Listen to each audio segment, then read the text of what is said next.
नमस्कार, आप देख रहे हैं आज तक। आपके साथ मैं हूं अंजना ओम कश्यप। एक वक्त ऐसा था हिंदुस्तान में जब कोविड-19 के आने के साथ ही जिंदगी बचाने और रोजी रोटी के सवाल के बीच इस पूरे देश को संघर्ष करना पड़ा था। अर्थव्यवस्था ने भारी चोट सही, लेकिन क्या इस बार के बजट के बाद एक रास्ता खुलेगा? आज तक पर बेहद खास मेहमान हमारे साथ भारत के चीफ इकोनॉमिक एडवाइजर केवी सुब्रमण्यम जी यहां पर मौजूद हैं, जिनसे हम बातचीत करेंगे। कृष्णमूर्ति वेंकटा सुब्रमण्यम जी, बहुत बहुत स्वागत आपका आज तक पर। नमस्कार। आपने ये कहा है कि जब बॉल स्विंग हो तो हम खेले पुजारा की तरह, और जब स्विंग नहीं हो तब हम खेले पंत की तरह। तो हमें यह बताइए कि जो 11% का ग्रोथ आप बता रहे हैं 21-22 में, ये स्विंग है या विदाउट स्विंग है? तो हमने ये जो उदाहरण था इसलिए बतलाया था कि जब पहले 5-6 महीने जब महामारी जब चल रही थी, अनिश्चितता बहुत ज़्यादा थी, तो उस समय जो है ध्यान से चलना होता है और पुजारा की तरह बैटिंग भारत सरकार ने पुजारा की तरह की, आवश्यकताओं पे ध्यान दिया। जैसे पुजारा अपना विकेट बचाना जो है आवश्यक समझते हैं, उसी तरह भारतीय सरकार ने लोगों के लिए जो अनाज का 80 करोड़ लोगों के लिए फ्री अनाज दिया, मुफ्त अनाज दिया।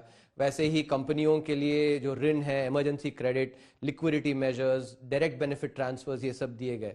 उसके बाद जब अनलॉक फेज जब शुरू हुआ और अनिश्चितता कम हो गई और जो जो जो रिस्ट्रिक्शंस थी इकोनॉमिक गतिविधियों में, वो जब हटाए गए, तो तब भारत सरकार ने जो डिमांड पे और डिस्क्रिशनरी स्पेंडिंग पे एक्चुअली ध्यान देना शुरू किया। जैसे कि आपने देखा होगा, आत्मनिर्भर भारत 3 के पैकेज में एक वेज सब्सिडी प्रोग्राम लाया गया। 1% जीडीपी के अनुपात में फिस्कल जो स्पेंडिंग है उसको और बढ़ाया गया। इसी तरह यदि आप जो कैपिटल एक्सपेंडिचर है इसको देखें, तो अक्टूबर के महीने में सरकार का जो कैपिटल एक्सपेंडिचर है वो 60% से बढ़ा। नवंबर के प्रतिशत में हर माह में कंपैरिजन करें, मंथ ऑन मंथ कंपैरिजन, तो नवंबर में करीब 150% बढ़ा और दिसंबर में दोबारा 60% बढ़ा। तो और यही आगे चल के भी इस 3 महीनों में भी होगा। तो ये इसीलिए उदाहरण दी गई कि पहले जो 5-6 महीने जब अनिश्चितता थी, तब पुजारा की तरह बैटिंग हुई और उसके बाद अभी पंत की तरह बैटिंग हो रही है। और जैसे प्रधानमंत्री साहब ने भी बताया कि जो इससे पहले जो आत्मनिर्भर भारत के 3 पैकेज आए वो एक मिनी बजट जैसे थे, तो यही है 50 ओवर का एक सिलसिला चल रहा है। मेरे सवाल में भी स्विंग था सर, वो आप पकड़ नहीं पाए। मेरे सवाल में ये स्विंग था कि ये 11% रियलिस्टिक है या नहीं। क्या वाकई, मतलब आप देखिए कि हम 18-19 में 6 मतलब पैंडेमिक के पहले भी जो हमारी जीडीपी थी 6.5% थी, फिर 19-20 में हम और नीचे गिरे 4% पर आए, और उसके बाद तो हमने नेगेटिव तक 7% के से ज्यादा हम गिरे। अब मेरा सवाल यह है कि आप कह रहे हैं अगले साल में हम पहुंच जाएंगे 11%, तो ये रियलिस्टिकली आप कैसे समझाएंगे? 5 चीजें हमें ऐसी बताइए जिससे ये मुमकिन हो पाएगा इस बार। पहला तो जैसे हमने दिखलाया है कि जो रिकवरी जो है वी शेप्ड हो रही है। तो जैसे पहली तिमाही में करीब 24% की घटी थी, दूसरी तिमाही में वो 7.5% रह गई, तीसरी तिमाही में अनुमान है कि थोड़ी जो है पॉजिटिव रहेगी, मार्जिनली पॉजिटिव, और चौथी तिमाही में और विस्तार होगा और आगे बढ़ेगी। तो ये जो वी शेप जो चल रहा है, और इसमें भी जो क्रिकेट का उदाहरण है वो काफी उचित है। 36 पे ऑल आउट हो गई, वो एक्चुअली आपके 24% जो जैसी घटी थी उसके बराबर था। उसके बाद अगले टेस्ट मैच में जीता और जाके सीरीज जीते, तो वो वी शेप का जो ऊपर जो डायरेक्शन था, वैसा ही भारतीय अर्थव्यवस्था का भी परफॉर्मेंस रहा है। और आगे चल के एक तो ये है कि जो मैन्युफैक्चरिंग सेक्टर है, मैन्युफैक्चरिंग सेक्टर में आप यदि देखें तो जो परचेसिंग मैनेजर्स इंडेक्स कहते हैं, तो उसमें कुछ महीनों में करीब 7-8 साल में जैसी जो लेवल नहीं हुई थी वो इस बार हुई है, जो अनलॉक फेस में। और इसके अलावा सर्विस सेक्टर में यदि देखें तो सर्विस सेक्टर के कुछ सेक्टर हैं जैसे ट्रैवल टूरिज्म, जो कि कॉन्टैक्ट सेंसिटिव हैं, उनमें अभी भी मंदी है, लेकिन बाकी सेक्टर्स में काफी वृद्धि आई है। और जो पीएमआई रियलिस्टिक लग रहा है ये तो मुझे जरूर मेरा विश्वास है कि 11% जरूर आएगा आगे साल में। एकदम सोच समझ के आप बोल रहे हैं, क्योंकि हमने जितने एस्टिमेट्स पहले किए, कई बार हम नीचे रह गए हैं। देखिए, ये तो मैं ये लेकिन जरूर बताऊंगा कि अर्थशास्त्री जो है एक एस्ट्रोलॉजर नहीं होता, अनुमान लगाता है, अनुमान लेकिन सिद्धांतों को लेकर लगाता है।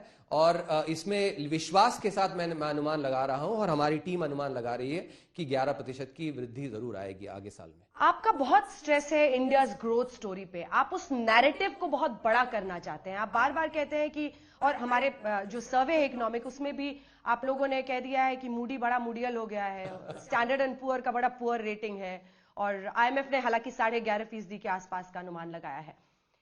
एक देश एक ओपिनियन और ग्रोथ स्टोरी के नैरेटिव पर क्या अपनी अर्थव्यवस्था के फैक्ट्स और नंबर्स को आगे ले जा सकता है?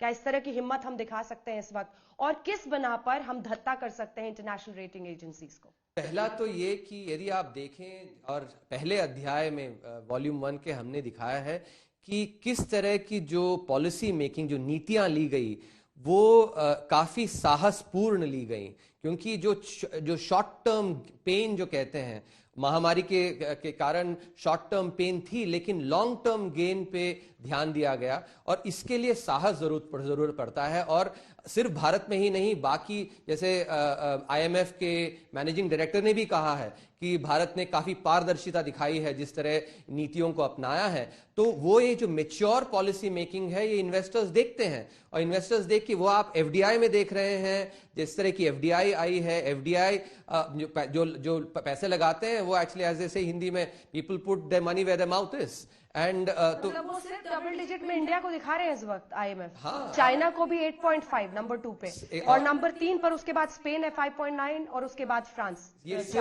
सिर्फ अगला साल ही नहीं, ये कैसे डिकोड करें कि बाकी रेटिंग एजेंसीज जो हैं और IMF में ये डिफरेंस क्यों है ओपिनियन में? क्योंकि भारत की जो आप यदि फंडामेंटल्स देखें तो हमारी जो पॉपुलेशन है यंग पॉपुलेशन है, और जिस तरह के रिफॉर्म्स किए जा रहे हैं, भारत एकमात्र देश है जिसने इतने सारे रिफॉर्म्स किए हैं इस महामारी के दौरान। और यदि आप नीतियों को भी देखें तो भारत ने न सिर्फ डिमांड साइड में काम किया, सप्लाई साइड में भी काम किया है। बाकी किसी देश ने ऐसा इतने सारे रिफॉर्म्स नहीं किए। लेबर रिफॉर्म्स जो कि 30 साल से कहे जा रहे थे, लेकिन 30 साल से अमल नहीं हुए, इस साल हुए हैं। जो आपकी MSME डेफिनेशन जिसके कारण कंपनियां एकदम बौनी रह जाती थी, उसको भी चेंज किया गया। जो ईज ऑफ डूइंग बिजनेस है, जहां हम 120 के ऊपर रहते थे, वहां पे 60 में आए हैं। 2014 में हम 120 के पीछे रहते थे और अभी 60 में आए हैं। तो इस तरह की इतने सारे नीतियों जो पारदर्शिता के साथ ली जा रही हैं, इसीलिए जो विश्व है भारत की ओर देख रहा है। और अगले 10 वर्षों में, एक्चुअली अगले दशक में, भारत में एक्चुअली काफी अच्छी वृद्धि होगी। वृद्धि का और विकास की जो दर है वो 6.5-7% तक रहेगी, और बड़े देशों में बाकी किसी देश का इतना रहेगा, ये मुझे नहीं लगता। भारत ही एकमात्र रहेगा ऐसा। अब चीफ इकोनॉमिक एडवाइजर साहब, कुछ 2-3 जो बड़े मुद्दे इस देश के एस्टैब्लिशमेंट और पॉलिटिक्स में सामने हैं, उनको मैं कनेक्ट करती हूं इकोनॉमिक सर्वे से। सबसे पहले, हमारे इकोनॉमिक सर्वे ने भी माना है कि लगभग 13% जो कृषि विकास दर था वो 17-18% लॉकडाउन, और उसने हमें बहुत संभाला उस दौरान लॉकडाउन के बाद। और मैन्युफैक्चरिंग सेक्टर का उल्टा हुआ, 17-18 के करीब थे, वो 13.5 पे पहुंच गए। क्या ये इकोनॉमिक प्रूडेंस नहीं होगा, क्या ये आर्थिक विवेक नहीं होगा कि कृषि के मुद्दे पर हम किसानों को अपनी तरफ करें? इसमें सरकार बुरी तरह से अभी जद्दोजहद कर रही है। एक सिचुएशन है बहुत अलार्मिंग। एग्रीकल्चर सेक्टर को क्या ये बहुत बड़ा सेटबैक नहीं है जो 2 से 3 महीने के हम देख रहे हैं? और क्या सरकार को जल्द से जल्द इसका निवारण नहीं करना होगा? वो कृषि बिल को पीछे करने से कम में मारने को तैयार नहीं है। कृषि रिफॉर्म्स का क्या होगा? देखिए, मैं तो अर्थशास्त्री हूं और अर्थशास्त्र पे ही बात करूंगा, अपनी मर्यादा का उल्लंघन नहीं करूंगा। लेकिन ये जरूर दोहराऊंगा कि जो कृषि कानून है, ये कानून जो हमारे छोटे किसान हैं उनको विशेषतः लाभ पहुंचा सकते हैं। क्योंकि जो आप यदि देखें पिछले 60-70 वर्षों से जो हो रहा है, जो छोटा किसान है उसके पास विकल्प नहीं होता। जब वो मंडी में जाता है तो मंडी के जो खरीदार होते हैं वो एक गुट होते हैं, और वो गुट एक्चुअली उससे कहते हैं यहां बेचना है तो बेच ना, फिर और कहीं तो तू बेच नहीं सकता। तो जब छोटा किसान के पास विकल्प आता है तो वो छोटा किसान कह सकता है कि आपने यदि मुझे सही दाम नहीं दिया तो मैं जाके किसी और के पास बेच सकता हूं। ये तो एक कॉमन सेंस वाली बात है। आपके कॉमन सेंस वाले पर एक कॉमन सेंस सवाल, कि वो किसान पूछेगा कि ठीक है आपने मुझे ऑप्शन तो दिया, लेकिन मैं कल को प्राइवेट कंपनी के पास जाऊंगा तो आप मुझे एमएसपी की गारंटी वहां भी दे दो ना, कि मुझे वो लूटे ना।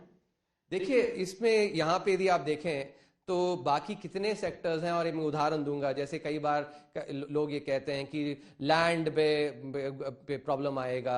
यदि मैं एक ओला कैब लेता हूँ, ओला कैब में सफर करता हूँ, तो उसके बाद वो ओला कैब तो मेरी नहीं होगी। आप जैसे उदाहरण के लिए आप लोग ये शो जो है इस घर पे शूट कर रहे हैं, तो आपने आधा घंटा इसका इस्तेमाल किया, इसके लिए ये घर आपकी तो नहीं हो गई ना।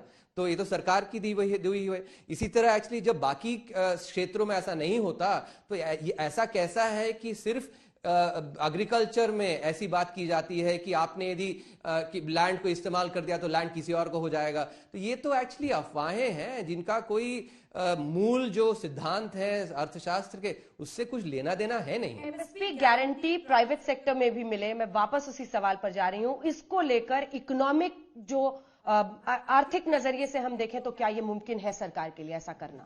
यहाँ पे भी मैं बताऊंगा कि जब आप मान लीजिए आपने यदि ये कोट बेचना है, कोट खरीदने गए, तो बाकी किसी में कहाँ पे मिनिमम सपोर्ट प्राइस होती है? किसी और क्षेत्र में होती है मिनिमम सपोर्ट प्राइस कि बताता ये जो खरीदता है वो कहता है कि मैंने तो इतना पैसा देना ही देना है। किसी और क्षेत्र में होती है? नहीं होती है।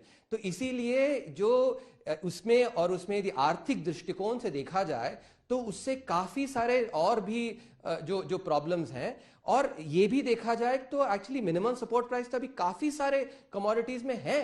और दूसरी बात ये कि जो फार्म लॉज और एमएसपी का उनसे मेलजोल नहीं है। एमएसपी तो प्रोक्योरमेंट के लिए है, क्योंकि आप हमारी जो नेशनल फूड सिक्योरिटी एक्ट है उसके तहत हमने काफी सारे परिवारों को जो मुफ्त में राशन तो देना ही पड़ता है, जिसके लिए सरकार को लेनी ही पड़ेगी, खरीदनी ही पड़ेगी, प्रोक्योरमेंट करनी ही पड़ेगी। तो हम एक्चुअली दो मुद्दे जो कि काफी अलग हैं उनको हम जोड़ने की कोशिश कर रहे हैं। फार्म लॉज का और एमएसपी का अर्थशास्त्र में तो कोई लेना देना नहीं है। ये तो एक्चुअली अफवाहें हैं जिनमें एक्चुअली इनको जोड़ा जा रहा है। तो मैं अर्थशास्त्री के रूप में इनको तो मैं नहीं जोड़ूंगा। ठीक है, अब मैं बेरोजगारी के मुद्दे पर आती हूं, क्योंकि बेरोजगारी अगर आप देखें तो आज सबसे बड़ी समस्या है। मंथ वाइज जो मैंने सीएमआई का डेटा है वो रखा है अपने सामने, जनवरी के महीने में 7% के आसपास था, लेकिन फिर जब ये हम अब अप्रैल के महीने में लॉकडाउन के बाद घुसे, अप्रैल मई जून, ये 23%, 21%, 10.5% के आसपास अनएम्प्लॉयमेंट रेट हुआ। हालांकि दिसंबर और जनवरी में थोड़ा बेटर अभी हुआ है, लेकिन बेरोजगारी एक बहुत बड़ा कंसर्न है हिंदुस्तान के लिए। आपने भी कहा युवा ज्यादा है इस देश में, ये कैसे एड्रेस होगा सुब्रमण्यम? पहले तो मैं ये सरकार जो है जो पीएलएफएस की डेटा है, जो periodic labour force survey, unemployment के आंकड़ों के लिए पीएलएफएस पे ही अपना वही सही आंकड़े होते हैं, क्योंकि जो सर्वे मेथोडोलॉजी है वो सर्वे मेथोडोलॉजी साइंटिफिक होनी चाहिए। और इसमें अभी और ये तो एक अलग बात हो गई, लेकिन इन आंकड़ों को संकेत हो सकता है, लेकिन इन आंकड़ों को मैं एकदम एक मतलब फाइनल वो तो नहीं लूंगा। दूसरी बात ये कि बेरोजगारी जो है महामारी के कारण, महामारी में आप ध्यान दें कि ये एक 100 साल में पहली बार ऐसी हुई है। और वर्ल्ड इकोनॉमिक आउटलुक ने जून के जो उनके एडिशन थी उसमें कहा था कि 150 वर्षों में ऐसा नहीं हुआ कि जितने देश हैं उनमें सब में इतनी जीडीपी गिरेगी। तो जब 150 वर्ष में पहली बार ऐसा हो तो बाकी देशों में भी इसका असर पड़ा है। आप यही आंकड़े एक्चुअली यूनाइटेड स्टेट्स का लेके देखें, यूरोप का लेके देखें, तो जब अर्थव्यवस्था पे महामारी के कारण असर पड़ता है तो उसमें यहां पे भी आता है असर। लेकिन इस पे आप ध्यान दें कि क्या कदम लिए गए हैं। जो आत्मनिर्भर भारत 3 में जो वेज सब्सिडी का जो प्रोग्राम था, तो ये संगठित क्षेत्र में नौकरियां जो गई थी, जैसे मार्च से अक्टूबर तक जो नौकरियां गई हैं उनको भी वापस लाने के लिए वेज सब्सिडी दी गई है। इसी तरह जो कंस्ट्रक्शन एक्टिविटी, इंफ्रास्ट्रक्चर में काफी जोर दिया जा रहा है। क्यों? क्योंकि कंस्ट्रक्शन एक्टिविटी, जब इंफ्रास्ट्रक्चर बनता है तो कंस्ट्रक्शन में काफी वृद्धि आती है। तो और कंस्ट्रक्शन में असंगठित क्षेत्र के जो रोजगार हैं वो काफी होते हैं। इसके अलावा संगठित क्षेत्र में भी जो सीमेंट कंपनियां, स्टील कंपनियां, उनमें भी डिमांड बढ़ती है, रोजगार आता है। तो ये इसके पहले भी जब आप 1998 से 2003 का यदि समय लें, तो जब एशियन फाइनेंशियल क्राइसिस हुई थी तभी भी काफी असर पड़ा था। जब भी एक बाहर से एक शॉक लगता है तो अर्थव्यवस्था में असर पड़ता है। तब भारत ने इंफ्रास्ट्रक्चर स्पेंडिंग की, जिससे कि ग्रोथ बढ़ी, रोजगार बने। तो वही चीज हमने पहले किया, दोबारा उसी को कर रहे हैं। मतलब वही उसी में मैं जानना चाह रही हूँ एकदम लेमैन की तरह सर। अब चीफ इकोनॉमिक एडवाइजर की तरफ ही तो देखेंगे सर, कुछ सजेस्ट कीजिए नौकरी के क्या तरीके हो सकते हैं। सिर्फ इंफ्रास्ट्रक्चर स्पेंडिंग और वो तो फैक्ट्रियां और ये सब काम तो चलता ही रहता है, कैसे डायरेक्ट मतलब एम्प्लॉयमेंट की और अपॉर्चुनिटीज देश में आए, इसमें आउट ऑफ द बॉक्स आपने क्या सोचा, क्या सजेस्ट किया? वही तो मैं कह रहा था कि जो वेज सब्सिडी प्रोग्राम जो दिया, मान लीजिए एक एम्प्लॉयर है जो अभी 15,000 का वेतन में रोजगार लेता है, तो यदि उसको 15,000 के बदले उसको सिर्फ 13,000 देना पड़े, तो ऐसे उद्योगपति होंगे जो, चलो एक दो और हमने हायर कर लिया। हर एक रोज उद्योगपति यदि एक्चुअली एक दो और नौकरशाही रखता है, तो उसके जब आप उसका सब एग्रीगेट करते हैं तो काफी जॉब्स बनती है। तो ये एक out of the box idea है जो लाया गया और उसका अमल भी किया गया है। इसके अलावा जो जैसे रियल एस्टेट सेक्टर्स है, काफी राज्य सरकारों ने ये किया है कि स्टैम्प ड्यूटी जो है कम किया है, जिससे कि जो आपकी जो फ्लैट्स होती हैं उनकी जो बिक्री है वो बढ़ जाए, तो और रियल एस्टेट सेक्टर में और वृद्धि आए। क्योंकि रियल एस्टेट सेक्टर जो है काफी महत्व रखता है आपका संगठित और असंगठित क्षेत्र में नौकरियां लाने के लिए। इसके अलावा जो हमने मैन्युफैक्चरिंग में किया, कि मैन्युफैक्चरिंग सेक्टर में यदि आप चीन को देखें, बाकी देशों में काफी नौकरी वहां पे बनते हैं। तो इसीलिए जो रिफॉर्म्स आपके लेबर रिफॉर्म्स से एमएसएमई डेफिनेशन, जो पीएलआई स्कीम, ये सब मैन्युफैक्चरिंग सेक्टर को और विगर लाने के लिए उसमें एक्चुअली कदम लिए गए हैं। देखिए, जादुई छड़ी किसी के पास नहीं होती, लेकिन अच्छे कदम लिए जाने चाहिए जिसका प्रभाव आता है 2-3-6 महीनों में, और वो आएगा। अब आम आदमी की जिंदगी में सीधे पहुंच जाते हैं उसको पेट्रोल, डीजल और खाने का सामान। पेट्रोल डीजल की कीमतें ऑल टाइम हाई पर है। Petrol 69% tax, diesel 58%। क्या इस तरफ कुछ हो सकता है कि कीमतों को कंट्रोल करने के लिए क्या कुछ कदम उठाए जा सकते हैं, जिसके बाद में इन्फ्लेशन पर आऊं? तो कीमत जब आप बात करते हैं तब इन्फ्लेशन की बात तो आ ही जाती है, तो दोनों मिला के ही बात कर देता हूं मैं। टमाटर बहुत महंगा हो गया सर, वैसे ही प्याज की हालत है, जनता कह रही क्या करें। और आप देखिए कि शायद जो अमीर थे उन्होंने बहुत नहीं खोया इस लॉकडाउन में, लेकिन जो गरीब थे, जिसको कई इकोनॉमिस्ट के स्लाइस कहते हैं, जो अमीर थे वो ऊपर गए और जो गरीब थे वो और नीचे चले गए। ये कॉन्ट्रडिक्शन कैसे एड्रेस करेंगे आप, विरोधाभास? इसमें यदि आप ध्यान दें कि दिसंबर की माह में जो आंकड़े आए हैं, उसमें वेजिटेबल्स और टमाटर, आलू, प्याज के दामों में काफी कमी हुई है। तो ये पहले समझें कि क्यों बढ़ी, क्यों थी। जब लॉकडाउन लगा था, तो जब एक शहर से दूसरा शहर इनको भेजना पड़ता है, तो रात में मान लीजिए जा ना पाए तो वो जो है सड़ जाते हैं, और सड़ने के कारण जो सप्लाई कहते हैं, सप्लाई कम हो जाता है, और जिसके चलते आपके दाम बढ़ जाते हैं। तो वही चीज जो पहले हो रहा था, अभी अनलॉक फेस में, क्योंकि ऐसी जो रेस्ट्रिक्शंस थी वो हट गई, तो अब सप्लाई अच्छी हो गई है और कीमतें जो है कम हो रही है, और आगे चल के और भी कम होएंगी जब प्रोड्यूस आपकी मार्केट में आएगी, जो क्रॉप्स हैं। तो आगे चल के इन्फ्लेशन की जो दर है वो जरूर कम होगी, क्योंकि इन्फ्लेशन शुरू हुई थी आपकी वेजिटेबल्स, टमाटर, प्याज और आलू के दाम से, जो कि आपके बाकी खाद्य पदार्थ में आई, उसके बाद सीपीआई में आई। तो वही जो सिलसिला है आगे चल के उसके विपरीत होगा कि कमी आएगी। चूंकि आपने टैक्स की बात की, इसीलिए मैं टैक्स से ही जुड़ा हुआ सवाल पूछती हूँ कि क्या मिडिल क्लास को थोड़ी राहत मिलेगी, थोड़ा पैसा बचेगा तो थोड़ा स्पेंडिंग ज्यादा करेगा, अल्टीमेटली इकोनॉमी को ही बूस्ट मिलेगा? तो इसमें जो हम ये बतला रहे हैं कि भारत सरकार को इस समय, क्योंकि एक मंदी का एक समय चल रहा है, इस समय इन्वेस्टमेंट करने की जरूरत है। और क्योंकि ऐसा समय जब आता है, इसमें जो हमने काउंटर सिक्लिकल फिस्कल पॉलिसी की बात करी है, उसका मतलब ये है कि किसी भी अर्थव्यवस्था में अप और डाउन होते हैं, और जब फिस्कल पॉलिसी जो है आपका काउंटर सिक्लिकल होता है, मतलब कि जब इकोनॉमी अच्छी कर रही है, तब जब आपका जो सरकार है वो उतनी खर्च ना करे और उसमें तब जमा करे, और जब इकोनॉमी उतनी अच्छी नहीं करे तब सरकार एक्चुअली और खर्च करे।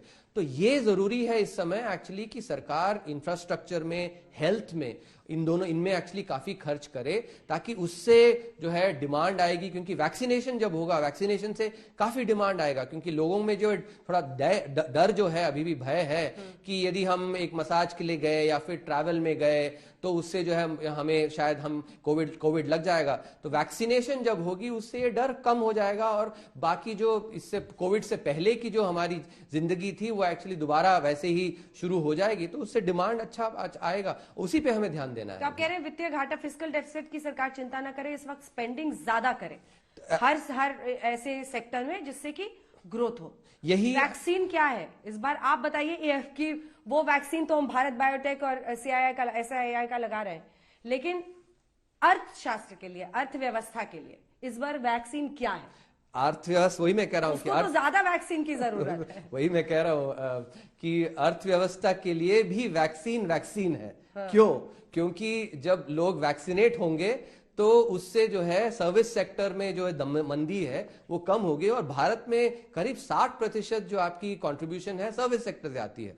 तो इसीलिए वैक्सीन भी हेल्थ सेक्टर के लिए तो है ही, अर्थव्यवस्था के लिए भी वैक्सीन है। इसके अलावा इंफ्रास्ट्रक्चर और बाकी हेल्थ केयर जो स्पेंडिंग है और रियल एस्टेट में जो एम्फेसिस है, ये भी और भिन्न तरह के वैक्सीन है हमारी अर्थव्यवस्था के लिए। ठीक है, चलिए बहुत बहुत धन्यवाद आपका हमारे साथ सुब्रमण्यम जी जुड़ने के लिए, और तमाम बातें अर्थव्यवस्था में कैसे सुधार हो, बेहतर हो, इस पर चर्चा करने। देश दुनिया की बाकी खबरों के लिए आप देखते रहिए आज तक। तो अभी आपने देखा कि कैसे भारत सरकार के मुख्य आर्थिक सलाहकार कृष्णमूर्ति सुब्रमण्यम ने हमारी साथी अंजना से विशेष बातचीत की। देश की अर्थव्यवस्था, आर्थिक नीतियों, बजट की दशा और दिशा पर यह बातचीत थी। कल मोदी सरकार फिर से आम बजट पेश करने वाली है, और अगले आधे घंटे तक हम इसी मुद्दे पर रहेंगे कि कोरोना काल में किसान आंदोलन की आज के बीच सरकार ने कैसे हमारी अर्थव्यवस्था को नई रफ्तार के साथ साथ ऊंचाइयों की तरफ ले जाने के लिए रोड मैप तैयार किया है। क्या बजट में सरकार कुछ ऐसा ऐलान करने वाली है जो हमारे देश के अन्नदाताओं और मध्यम वर्ग को राहत देने वाला होगा? क्या टैक्स पेयर्स यानी कि करदाताओं की उम्मीदों पर आम बजट उतर पाएगा? तो आइए, इस वक्त अंजना भी हमारे साथ जुड़ चुकी हैं। Anjana, over to you. धन्यवाद आपका। सही, देखिए कल बजट के दिन सुबह 7 बजे से स्पेशल कवरेज आप आज तक पर देखेंगे, लेकिन क्या इस बजट में ऐसा कुछ होगा जिसकी वजह से मिडिल क्लास जरा सा मुस्कुरा सके, जिससे बेरोजगारी का सामना कर रहे लोगों के लिए एक नई उम्मीद जगे, जिनसे लगे कि अर्थव्यवस्था में एक नई तेजी, एक रफ्तार आ रही है? इसी पर आपने चीफ इकोनॉमिक एडवाइजर यानी जो मुख्य आर्थिक सलाहकार है उनकी एक खास बातचीत केवी सुब्रमण्यम की देखी आज तक पर। जो बड़ी बातें हैं उसी पर चर्चा करेंगे। हमारे साथ सैयद जफर इस्लाम, भारतीय जनता पार्टी के सांसद और प्रवक्ता जुड़ गए हैं।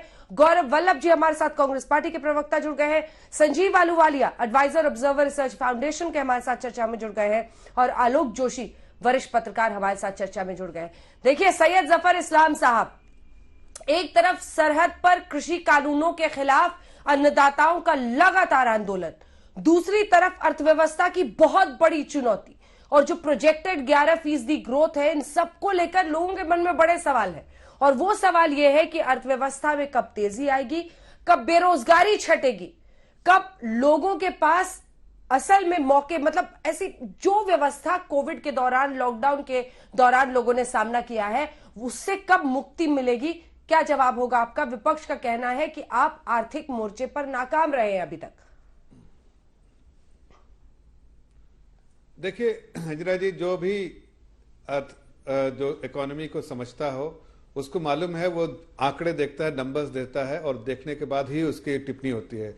तो जितने भी, अगर आप पूछ रही थी, जैसे आपने सुब्रमण्यम साहब से भी पूछा और अभी भी आपने सवाल किया, इकोनॉमिक एक्टिविटीज देखते हैं, और इकोनॉमिक एक्टिविटीज को मापने का जो तरीका है, हाई फ्रीक्वेंसी डेटा जो आता है उसको देखते हैं। अब हाई फ्रीक्वेंसी डेटा जितना भी देखिए, चाहे आप पेट्रोल डीजल की डिमांड देखिए, चाहे आप ट्रैक्टर सेल्स देखिए, 2 व्हीलर सेल्स देखिए, कार रजिस्ट्रेशन देखिए, आप जितने भी हाई फ्रीक्वेंसी डेटा के बहुत सारे आंकड़े हैं जो सारे चीज देखते हैं कि जो प्री कोविड लेवल, कोविड के टाइम में कैसा नीचे आ गया था, और फिर से एकदम स्मार्ट रिकवरी, जो वी शेप रिकवरी बोल रहे थे, उसी के बेसिस पे बोल रहे थे कि जीडीपी ग्रोथ भी दिख रहा है कि -23.9 से -7.5 सेकंड क्वार्टर में, थर्ड क्वार्टर के जो और फोर्थ क्वार्टर के जो प्रोजेक्शंस हैं, जो एस्टिमेट्स हैं वो पॉजिटिव टेरिटरी में होंगे, जो शुरू में देख रहा था कि नेगेटिव टेरिटरी में होंगे। और ओवरऑल जो है पहली बार ऐसा देखा गया है कि स्ट्रीट डिवाइडेड है। स्ट्रीट के बीच, मतलब स्ट्रीट जब कहते हो तो पूरा मार्केट को स्कैन करते हैं तो उनके बीच 10, 20, 30 बेसिस पॉइंट का फर्क होता है। लेकिन इतना स्मार्ट रिकवरी है कि आप देखिए जो ग्लोबल, हम इंडिया के किसी को छोड़ दीजिए, सरकार की बात छोड़ दीजिए, सरकार ने तो बहुत ही सरकार का सीएसओ का नंबर लिया है जो कि -7.7 दिखा रहा है कि जीडीपी ग्रोथ जो है इस बार नेगेटिव ग्रोथ जो है, कंट्रैक्शन जो है -7.7 हुआ है। लेकिन आप देखिए तो मॉर्गन स्टैनली की रिपोर्ट -5.7 का दिया है। आप बहुत सारे रिपोर्ट देखिए जो ग्लोबल रिपोर्ट है, उन लोगों ने बिटवीन -5.7 to 8% दिया। स्ट्रीट एवरेज जो है -6 पॉइंट है। दैट ओनली सजेस्ट कि बहुत स्मार्ट रिकवरी हो रही है और जीडीपी तेजी से गिरेगा और 11% जो है वो जो है रियल जीडीपी ग्रोथ जो है वो 11%, नॉमिनल जीडीपी ग्रोथ जो है वो 15% होगा। और उसके साथ साथ जो एम्प्लॉयमेंट की बात कर रही थी, जो आपके कांग्रेस के प्रवक्ता है, बार बार इन लोगों ने आपने भी जिक्र किया सुब्रमण्यम साहब के साथ, सीएमआई का डेटा, सर लेकिन आपकी पहली ही लाइन थी सैयद जफर इस्लाम साहब, तो प्री कोविड सैयद जफर इस्लाम साहब, आज मैंने भी सीएमईआई का ही डेटा जिक्र किया था चीफ इकोनॉमिक एडवाइजर के सामने, लेकिन आप भी तो सुनिए सर, आपकी पहली लाइन थी जो इकोनॉमिक्स समझता होगा।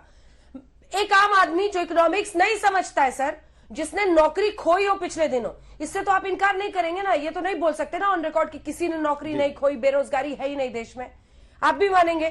तो ऐसे में उसके लिए इस बजट में क्या होगा ये बताइए ना सर। आप तो यथास्थिति की प्रशंसा में और पीठ थपथपाई में पूरा टाइम निकाल रहे हैं। मैं तो ये पूछ रही हूँ कि कल के बजट में ऐसा क्या होगा जिसकी वजह से बेरोजगारी पर शिकंजा। आप छोटे शहरों में जाइए सर, बड़ी समस्या है बेरोजगारी की। पढ़े लिखे लोग जो ग्रेजुएट, बिल्कुल मैं उसका अभी इस पे जवाब दे देता हूं, समय कम है इसलिए जवाब देता हूं। सबसे बड़ी समस्या है, जल्दी से देखिए अंजना जी, सबसे ज्यादा इंपॉर्टेंट है कि आपका जो मैन्युफैक्चरिंग, आज मैन्युफैक्चरिंग का कंट्रीब्यूशन आपने बोला, आपने एग्रीकल्चर सेक्टर का भी कंट्रीब्यूशन जीडीपी में बोला। हमारी सरकार की कोशिश है कि हम जो है ग्लोबल ट्रेड का जो है, इसलिए बोल रहा हूं कि 1.7 से 3% का स्टेटेड ऑब्जेक्टिव जो है सरकार का है, उसके लिए पीएलआई स्कीम लेकर आए, जाके दुनिया की कंपनियां यहां पर निवेश करें, यहां से एक्सपोर्ट करें। जब ऐसा होगा, जो होने लगा है, ऑलरेडी शुरू हो गया है, तो हमें मालूम है कितनी कंपनियां सरकार से बात कर रही हैं, तो उससे white collar job, blue collar job, जो हमारे नए जो यंग पॉपुलेशन है, यंग कंट्री है, उसके जो सारे जो एब्जॉर्ब होते जाएंगे। इसलिए कि सबसे बड़ी इंपॉर्टेंट बात है कि चाइना में अगर $465 अगर उसके कॉस्ट आती है तो इंडिया में $265 आती है, तो इतना फर्क है। इसलिए अब सारी कंपनियां चाइना +1 पॉलिसी के तहत इंडिया में निवेश कर रही है और यहीं पर एपीएलआई स्कीम जो है उसके तहत जो बहुत सारे एक्सपोर्ट करने के लिए इंडिया में कंपनियां आएंगी, उससे हमारी जॉब क्रिएशन होगी। और जॉब क्रिएशन का अगर आंकड़ा भी देखिए तो ये रिजल्ट 35 सैयद जफर इस्लाम कह रहे हैं जी, सैयद जफर इस्लाम कह रहे हैं कि वी शेप्ड स्मार्ट रिकवरी हो रही है। क्या गलत है उनके दावे में? वो कह रहे हैं कि अब जैसे जैसे लॉकडाउन अनलॉक के स्पेस से हम आगे बढ़ रहे हैं और वैक्सीनेशन बढ़ रहा है, यही मुख्य आर्थिक सलाहकार का भी कहना था। एक नई वैक्सीन बजट की डलेगी और उसमें वी शेप्ड स्मार्ट रिकवरी होगा। अंजना जी, आपको मैं एक बहुत सरल शब्दों में और आपके दर्शकों को बताना चाहता हूं। कोई आदमी अगर 8 सीढ़ी पहले नीचे उतर जाए और फिर बोले 11 सीढ़ी ऊपर निकल जाए, तो वो जो ओरिजिनल जहां खड़ा था उससे 3 सीढ़ी ऊपर चढ़ा है। ये क्यों ऐसे बरगलाते हैं? ये वी कर करके क्यों हम लोगों को और देश को परेशान कर रहे हैं? 9.2% बेरोजगारी की दर है। ये यहाँ टीवी स्टूडियो में और भाजपा हेडक्वार्टर में बैठ के आपको बेरोजगारी नहीं दिख रही है। जो बीच में मत बोलिए, बीच में मत बोलिए, थोड़ी सभ्यता रखिए। आप 9.2% है बेरोजगारी का आंकड़ा, 9.2%, जो कोई जमाने में 2% होता था। और रिकवरी कैसी हो रही है अंजना जी, वो भी बताता हूं।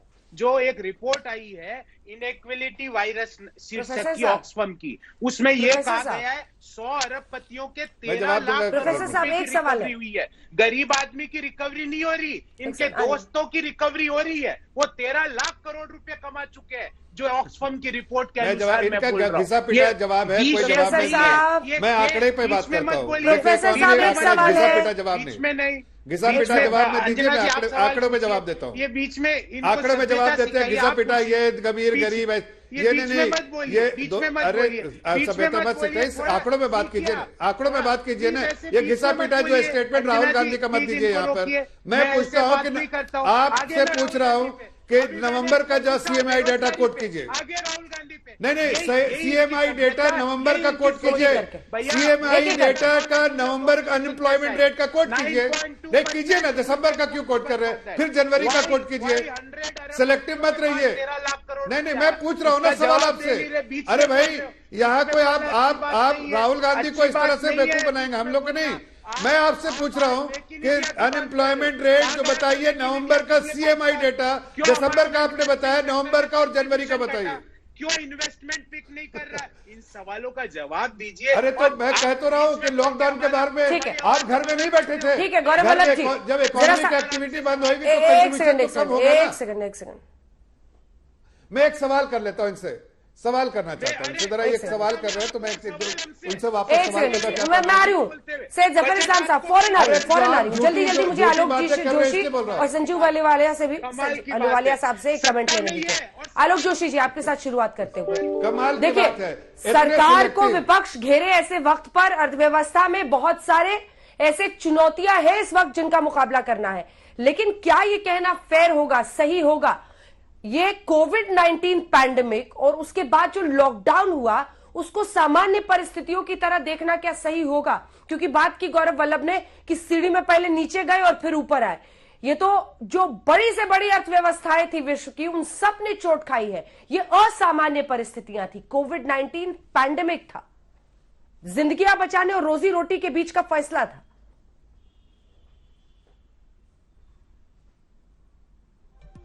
माफ कीजिएगा, म्यूट था। आप एकदम सही कह रही हैं, मैं यही कहना चाह रहा था। देखिए, सरकार को आपको इतना लीवे देना पड़ेगा कि ये सरकार जिस परिस्थिति से हम इस वक्त निकल रहे हैं, ये दुनिया के इतिहास में इतना खतरनाक संकट कभी नहीं आया था। लेकिन इसके साथ सरकार को भी ये ध्यान देना होगा, जो गौरव वल्लभ कह रहे हैं बहुत गलत नहीं कह रहे हैं। आप चलते चलते गड्ढे में गिर जाएं और उस गड्ढे से निकल के वापस सड़क पे आ जाएं और कह दें हमने बड़ी स्मार्ट रिकवरी की है, तो ये भी जायज नहीं है। आप जहां से थे वहां से नीचे गिरे और अब संकट की असली जो संकट की घंटी है, खतरे की घंटी है, वो है उस संकट के पहले हम कहां थे। तो अभी जो रिवाइज एस्टिमेट इकोनॉमिक सर्वे दिखा रहा है, 4.2% भी जीडीपी ग्रोथ नहीं थी, वो 4% पहुंच गई थी। और जीवीए में जाइए तो वो ग्रोथ 3.9% आ रही है 19-20 में। अर्थ है कि हाँ, 2019-20 के लिए, 2019-20 में 18-19 में 6.5% थे, 19-20 में उसके बाद हम 4% के करीब पहुंच गए थे जी। हाँ, तो ये जो पैंडेमिक पुरानी परिस्थिति खराब थी, अब आगे भी आप देखिए तो अभी हम एक बार के लिए कह रहे हैं कि इस 2021-22 में 15% की ग्रोथ दिख जाएगी, लेकिन उसके साथ ही आप 2022-23 का जो प्रोजेक्शन दे रहे हैं वो क्या है? प्रश्न ये है, आप $5 ट्रिलियन इकोनॉमी का लक्ष्य लेकर चल रहे थे, तो इसके लिए अगले कई साल का 10-12% ग्रोथ का आपके पास टारगेट होना चाहिए, तब आप वहां पहुंच पाएंगे। क्या वो रोड मैप है? और मेरा ख्याल है, देखिए, इसमें कुछ रखा नहीं है, क्योंकि ये तो इनका पार्टी लाइन है। जफर इस्लाम उसकी बचाव करेंगे और गौरव वल्लभ का धर्म है कि वो उस पर अटैक करें, और कांग्रेस से सवाल करने का इस वक्त कोई अर्थ नहीं है। लेकिन हमको जो देखना है बजट में, अब यही देखना है जो इकोनॉमिक सर्वे ने मांग की है। एक तरह से इकोनॉमिक सर्वे इशारा देता है कि बजट में होगा क्या। इकोनॉमिक सर्वे बड़ा स्टिमुलस मांग रहा है, साफ साफ मांग रहा है, कह रहा है कि आपको फिस्कल डेफिसिट की चिंता त्याग देनी चाहिए। प्रश्न यह है कि क्या सरकार वास्तव में फिस्कल डेफिसिट की चिंता त्याग कर ऐसी चीजों पर खर्च कर पाएगी जिससे ग्रोथ में भयानक रफ्तार आ जाए, क्यों, और साथ में कॉन्फिडेंस बढ़े प्राइवेट सेक्टर में कि वो भी पैसा लगाएं। मेरे अंदर ये हिम्मत आ जाए कि मेरे पास कुछ पैसा बचा हुआ है तो मैं बाजार में जाऊं, कुछ खर्च करूं। लोगों में डर लग रहा है, लोगों को डर है, इस वक्त भी हौसला नहीं बन पा रहा है कि जो है वो खर्च करें। तो सरकार जो दे रही है, इसीलिए सबसे ज्यादा जोर, आप तमाम मांग पत्र देख लीजिए ऑर्गेनाइजेशंस के, यहां तक कि सीआईआई जो देश का सबसे बड़ा उद्योग संगठन है, वो भी कह रहा है गरीबों को मनरेगा में ज्यादा पैसा दीजिए। मार्केट के लोग कह रहे हैं शहरों में गरीबों को पैसा दीजिए। क्यों कह रहे हैं? क्योंकि गरीब बेचारे के पास ये ऑप्शन होता ही नहीं है कि उसे मिले और उसके बाद वो बचा के रख ले, वो तुरंत जाता है और खर्च करता है। मिडिल क्लास को आप दे भी देंगे, आज की परिस्थिति में वो उसको तुरंत बैंक में जमा करेगा, इन्वेस्ट करेगा, कुछ ना कुछ ऐसा करेगा कि वो खर्चा करने की तरफ बढ़ेगा नहीं। तो ये एक ट्रिकी सिचुएशन है सरकार के लिए, उसको एक रास्ता तो निकालना पड़ेगा कि जो पैसा दिया जाए वो पैसा वापस इकोनॉमिक एक्टिविटी में आए और वो देश की तरक्की की रफ्तार बढ़ाए, हमारे आपके मन में हौसला पैदा करे। बिल्कुल बिल्कुल। अहलूवालिया साहब, आपके पास आते हुए अब देखिए, सरकार बार बार वी शेप्ड रिकवरी की बात कर रही है, लेकिन कई इकोनॉमिस्ट है जो मानते हैं, एक साथ अंत में जवाब लूंगी आपका, कई इकोनॉमिस्ट मानते हैं कि इस लॉकडाउन ने के शेप प्रोसेस शुरू कर दिया, जिसमें अमीर अमीर होते चले गए, गरीब गरीब चले होते गए, और उनके लिए सबसे बड़ी परेशानी है। जो बड़ी बात है वो कह रहे हैं क्या सरकार को वाकई फिस्कल डेफिसिट यानी वित्तीय घाटे की चिंता छोड़कर जबरदस्त स्पेंडिंग करनी होगी ताकि परिस्थितियों में बूस्ट आए। क्योंकि पिछली बार जो इन्होंने स्टिमुलस दिया था, हालांकि 10% ऑफ जीडीपी सरकार ने कह दिया था, लेकिन तमाम जो रेटिंग एजेंसीज थी उन सब ने बताया था कि बहुत ही नॉमिनल है वो, और इसी की वजह से शायद हम वो रफ्तार नहीं देख पाए जो उस वक्त सरकार की तरफ से दावा किया गया था। अहलूवालिया जी। अंजना जी, पहले तो थैंक यू, आपने मेरे को बुलावा दिया और मैं हाजिर हो गया आपके शो में। पहले मुलाकात हुई थी 1 साल पहले। तो दरअसल आज की परिस्थिति को समझने के लिए हमें वहीं 1 साल पहले जाना पड़ेगा, जैसे जोशी जी जिक्र कर रहे थे। उस समय भी हालत बहुत कोई अच्छी नहीं थी अर्थव्यवस्था की, और ये सब समस्याएं जो आपने आज जिनका उद्धरण किया है, जैसे कि बेरोजगारी सबसे बड़ी, वो उस समय भी लहरा रही थी। तो उसके बाद ये बड़ा हमारे सामने भीषण एक संकट आया है, इसकी वजह से परिस्थिति और भी खराब पिछले साल से हो गई। मैं समझता हूँ कि ये हमें इनकार नहीं करना चाहिए कि सरकार ने बड़ी समझ से, बड़ी सहज से, बड़ी समझदारी से इसका सामना किया है और पूरी कोशिश की है कि जहां तक संभव हो, हम लोगों के हाथ भी बड़े कमजोर हैं। जैसे आप जानते हैं, डेवलपिंग कंट्री है इंडिया, आज भी काफी गरीब संख्या है हमारी आज भी। पहले लोग कहते थे 9-10% होगी, अब तो शायद 20% गरीब संख्या जरूर, हमारे जो गरीब वर्ग है उसका प्रतिशत 20% तक पहुंच गया होगा। तो मैं ये समझता हूं कि जो बजट पे चलते हैं, क्योंकि कल ही खुलासा होने वाला है, और अगर हम आपकी आवाज में थोड़ी सी प्रॉब्लम आ रही है सर, यही वो मुश्किलें हैं जिसकी बात हो रही थी। जल्दी से सैयद जफर इस्लाम, 2-3 लाइन में। बड़ी चीज सबसे नौकरी चाहिए सर, नौकरी। अर्थव्यवस्था का विस्तार, आम आदमी के लिए जेब में थोड़ा और पैसा बचे ताकि वो स्पेंडिंग कर सके, युवाओं को नौकरी मिले, ये सबसे बड़ी चुनौती है। जल्दी से सैयद जफर साहब। देखिए अंजना जी, सरकार बिल्कुल इस बारे में चिंतित है, और जाहिर है आपको उसका दिखेगा भी, उसका जो है वो मुझे पूरी उम्मीद है कि बजट में दिखेगा भी। लेकिन मैं 2-3 आंकड़े जरूर देता हूं। देखिए, अगर 5 साल के, अगर चूंकि यहाँ सब समझते हैं कि अगर आप देखें तो जो हमारा कैपेक्स था, जिसके बारे में बार बार निवेश के बारे में बात कर रहे हैं, सरकारी निवेश, वो 1.7% ऑफ जीडीपी था। अगर पिछले साल देखें 2020 FY20। ठीक है, ठीक है, कल के क्या आंकड़े होते हैं इसका इंतजार रहेगा। हमारे तमाम दर्शक आज तक पर जुड़ेंगे। कल सुबह 7 बजे से आप नॉन स्टॉप कवरेज देखेंगे, हर बारी की, जिसका मतलब आपकी जेब से है। कोविड के बाद की परेशानियों का हल क्या निकलेगा इस बजट से? एक वैक्सीन चाहिए बजट के लिए। जी हां, इसी पर लगातार कवरेज आप सुबह 7 बजे से कल देखेंगे। सरकार का दावा है कि जबरदस्त रिकवरी हम देखेंगे और अर्थव्यवस्था में बहुत तेजी आएगी 2021-22 में। लेकिन क्या होगा इसका खाका? रोड मैप लेकर कल बजट में आएंगी निर्मला सीतारमण। और इसी पर आप देख रहे थे हल्ला बोल, देखते रहिए आज तक।